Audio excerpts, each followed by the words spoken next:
thing in manual. Let's hear this thing. Give me a run to 120 real quick. Well, it'll get there quick.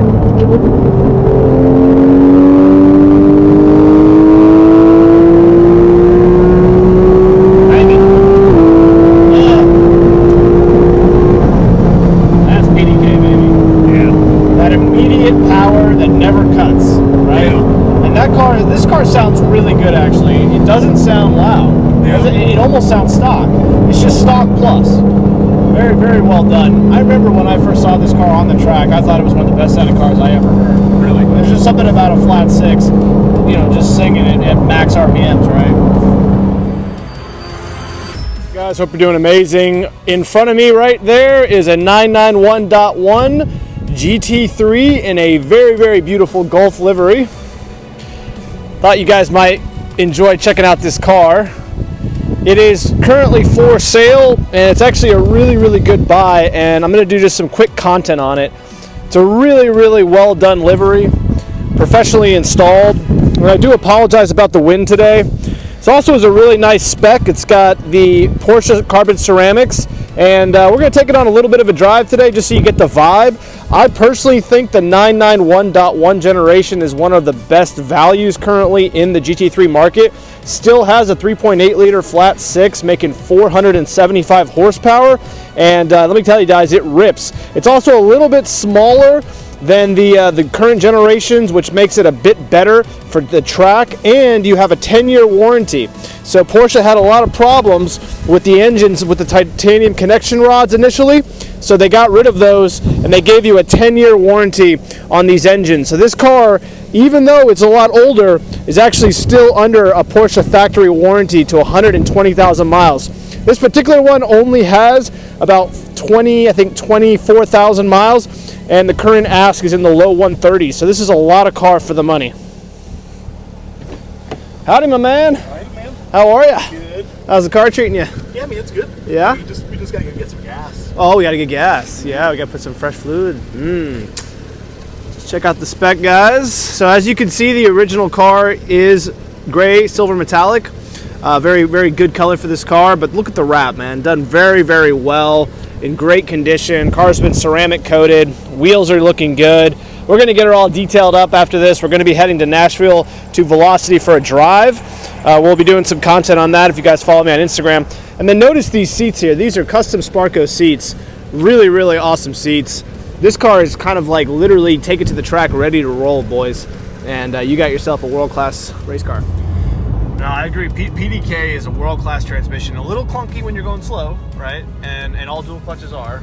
But name a brand that has a better transmission than the PDK. I'm all ears, right? The Ford GT, the 500, right? It's got the same or similar transmission in the C8. That's close. But again, it's still not PDK good.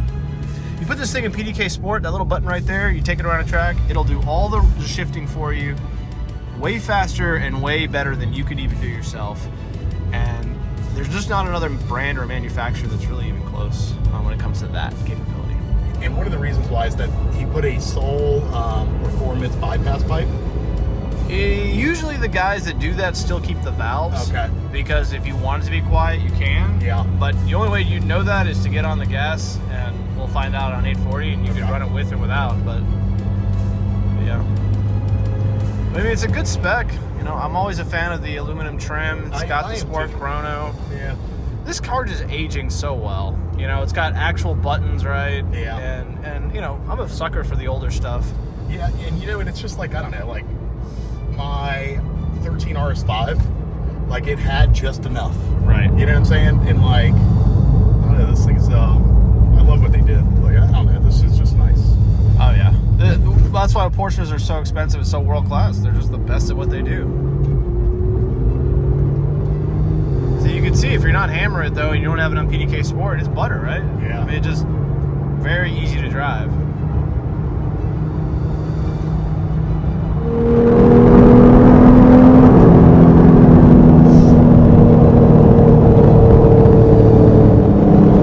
Just talking about the difference between the 991, 99.2, and then the new 992. So the horsepower is roughly the same, right? The 475 horsepower in the 3.8 liter, I believe, is only down like 20 to 25 horsepower over the 99.2 generation.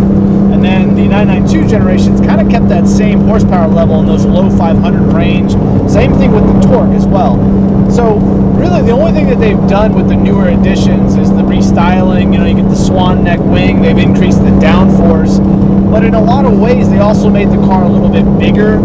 And I personally think that if you're looking for, you know, a world-class performance car, obviously the 992 is the best car in the world, but if you're looking for something that you can get in and out of for virtually no money loss, I think the 99.1 generation is impossible to beat. I mean, this car is for sale for like, what, 134? Yeah. In the end of the day, guys, like, that's a lot of car. If you want a new 992 GT3, you're going to pay $270 to $300 right now with, you know, over MSRP fees. That's, trust me, the new 992, and I've reviewed the touring model, as you guys probably know if you've seen my channel. Like, it's great, don't get me wrong. Is it that much better in price compared to this? Absolutely not.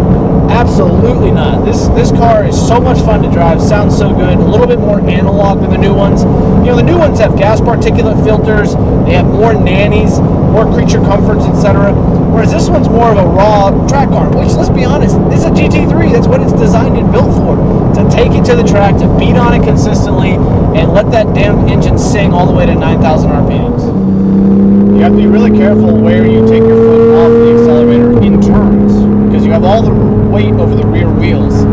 So a lot of cars where you would lift otherwise to let off speed, you're actually going to continue to be on the power, and that's going to pull you through the turn. So Porsches are notorious for slow in and then fast out, right? So you settle the car, you enter the turn, and then you're just gas on the whole time.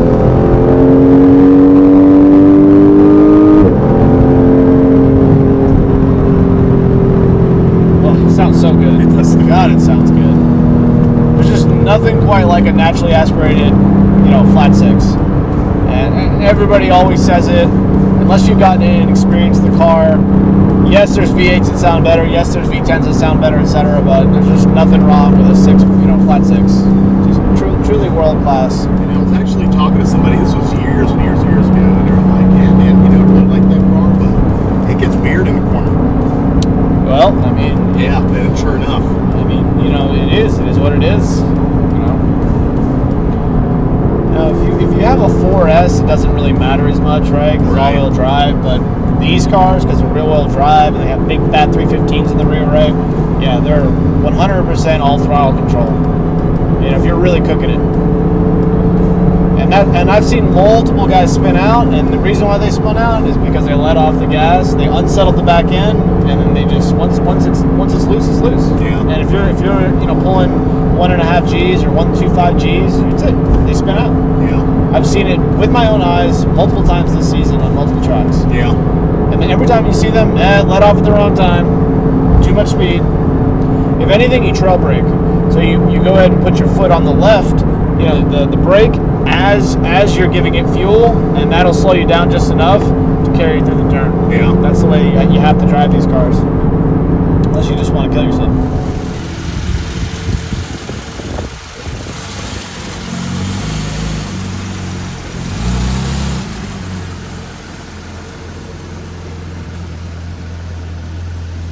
Just cleaned her up. She looks good. Love that livery. So cool. Always a sucker for a Golf livery. See, bro?